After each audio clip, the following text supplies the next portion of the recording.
सुरैया ने 1936 में जद्दन बाई की मैडम फैशन में मिस सुरैया के रूप में बतौर चाइल्ड आर्टिस्ट अपनी शुरुआत की। बाद में उन्हें चाचा एम जहूर की मदद से एक अहम भूमिका मिली।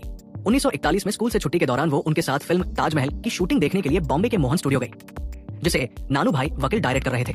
वकील की नजर यंग सुरैया के अट्रैक्शन और मासूमियत पर गई और उन्होंने मुमताज महल के किरदार के लिए सुरैया को चुन लिया। इसके बाद उन्होंने कभी पीछे मुड़कर नहीं देखा। अब बात करते हैं पर्सनल लाइफ की, तो सुरैया ने 40 के दशक के आखिरी में देवानंद साहब के साथ काम करना शुरू किया था। दोनों ने विद्या मूवी में पहली बार काम किया और फिर एक दूसरे को दिल दे बैठे। इसके बाद ये जोड़ी 7 और फिल्मों में दिखाई दी। कहते हैं कि दोनों 1948 से 1951 तक रिश्ते में रहे। देवानंद सुरैया को नोजी और सुरियाना कहकर बुलाते थे, तो सुरैया भी उन्हें स्टीव और देवीना कहती थी।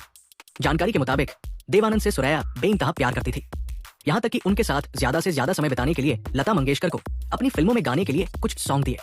वो देव के लिए अपना सिंगिंग करियर तक छोड़ने के लिए तैयारी थी। उस समय फिल्म जगत में सिर्फ और सिर्फ इनके ही चर्चे होने लगे थे। जब श्याम की शादी में वो और देवानंद हाथ में हाथ डालकर चले।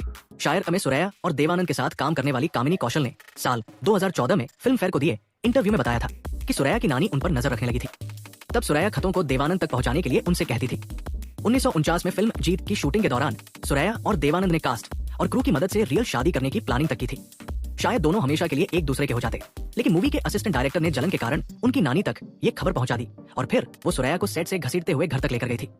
खुद सुरैया ने स्टार एंड स्टाइल को दिए इंटरव्यू में कहा था कि उनकी नानी और मामी ने देवानंद को जान से मारने की धमकी दी थी, इसलिए वो पीछे हट गई। 1950 में नीली फिल्म की शूटिंग के दौरान देवानंद ने आखिरी बार सुरैया से शादी के लिए पूछा था। तब सुरैया ने कहा था कि वो नहीं चाहती है कि उनकी मौत का कारण बने, क्योंकि नानी और मामा दोनों ने शादी का विरोध किया था। तब देवानंद ने सुरैया को थप्पड़ मारा था और उन्हें कायर भी कहा था। बाद में वो कई दिनों तक अपने बर्ताव के लिए माफी मांगते रहे। फिल्म अफसर 1950 की शूटिंग के दौरान देव आनंद ने फिर से उन्हें फॉर्मली प्रपोज किया और उन्हें 3000 रुपए की सगाई की हीरे की अंगूठी दी। जब उनकी नानी को इसके बारे में पता चला तो वो बहुत गुस्सा हुई और अंगूठी को समुद्र में फेंक दिया। जनवरी 2004 में सुरैया की मौत के बाद देवानंद ने खुलासा किया कि सुरैया, जिसने पहली बार खुशी खुशी उनकी अंगूठी स्वीकार कर ली थी, उन्होंने बाद में शादी के प्रस्ताव को ठुकराने का कारण नहीं बताया। उन्होंने बाद में ये भी कहा कि सुरैया ने मेरा परिवार, मेरा धर्म का हवाला दिया था। देवानंद ने अपनी ऑटोबायोग्राफी रोमांसिंग विद लाइफ में सुरैया से आखिरी मुलाकात का जिक्र किया था। दरअसल उन्होंने सुरैया के घर पर फोन किया था, जो उनकी मां ने उठाया और बताया कि सुरैया उनसे मिलना चाहती है, इसलिए वो अगले दिन घर की छत पर आ जाए। ये सुनकर देवानंद को लगा कि ऐसा तो नहीं उन्हें फंसाने की साजिश हो रही है, क्योंकि अगर वो पकड़े गए तो न्यूज़पेपर की हेडलाइन बन जाएगी, अरेस्ट भी किया जा सकता है। इसलिए वो अपने एक दोस्त को साथ लेकर गए जो इंस्पेक्टर थे। जब देवानंद छत पर पहुंचे तो सुरैया वहां उनका इंतजार कर रही थी। दोनों ने कुछ देर तक बात नहीं की। इसके बाद देवानंद ने सुरैया को बाहों में भर लिया, फिर उन्हें किस किया। इसके बाद सुरैया रोने लगी। उनके आंसू थमने का नाम नहीं ले रहे थे।